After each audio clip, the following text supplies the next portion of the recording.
Hello students, welcome to my YouTube channel smart study hub. आज हम discuss करेंगे कि अब जो हमारे पास 10 to 15 डेज़ का टाइम बचा है तो हमें उसमें कौन से चैप्टर्स पर स्पेशली फोकस करना चाहिए। तो वो हमारे कौन कौन से चैप्टर हैं जो मोस्ट इंपॉर्टेंट हैं। तो उसमें से हमारा मैट्रिक्स और डिटर्मिनेंट्स, इन दोनों से मिला करके 10 मार्क्स का क्राइटेरिया कवर करेंगे ये दोनों चैप्टर्स। ये बहुत ईजी हैं, अगर आप इनको करेंगे तो ये 1 से 2 दिन में ईजिली हो सकेंगे। और अगर अभी तक आपने कुछ नहीं पढ़ा है तो आप प्रीवियस ईयर पे फोकस कीजिए कि जो प्रीवियस ईयर में जो क्वेश्चन आया है वो किस पैटर्न पे आया है। कि मैट्रिक्स का क्वेश्चन है तो कौन सी मैट्रिक्स से आया है, कि नल मैट्रिक्स से है या आइडेम्पोटेंट मैट्रिक्स से, कौन सी मैट्रिक्स से वो क्वेश्चन आपका पुटअप किया गया है। सेम डिटर्मिनेंट का केस है, आपको मैट्रिक्स की और डिटर्मिनेंट की सारी प्रॉपर्टीज इजीली लर्न होनी चाहिए। अगर आपके पास नहीं है तो आप मुझे कमेंट करें, मैं प्रोवाइड करूंगी आपको। नाउ नेक्स्ट है आपका कॉन्टिन्यूटी एंड डिफरेंशिएबिलिटी।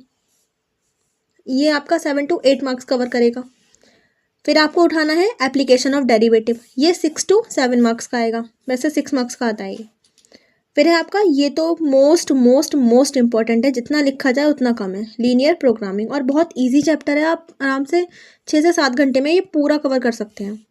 ये आएगा आपका 6 मार्क्स का। उसके बाद है आपका प्रोबेबिलिटी, ये आएगा आपका 8 मार्क्स का। इसके लिए तो आपका एनसीईआरटी सफिशियंट है। अगर आप प्रोबेबिलिटी और एलपी से आप सिर्फ एनसीईआरटी के भी करके जाते हैं तो इट्स मोर देन सफिशियंट।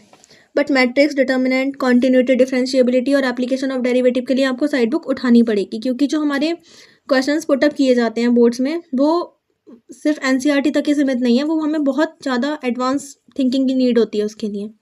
तो आपको इनकी साइड बुक से भी करनी चाहिए, बट अब इतना टाइम तो है नहीं कि आप साइड बुक से करें। तो सैम्पल पेपर में जो क्वेश्चन आए हुए हैं या फिर आपके जो प्री बोर्ड्स में क्वेश्चन आए हुए हैं तो आप उन पर बेस्ड क्वेश्चन कीजिए।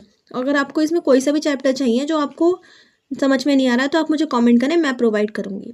Thank you for watching my video. अगर आपको मेरी वीडियो पसंद आती है तो आप लाइक, शेयर एंड सब्सक्राइब करें, बेल आइकन प्रेस करें।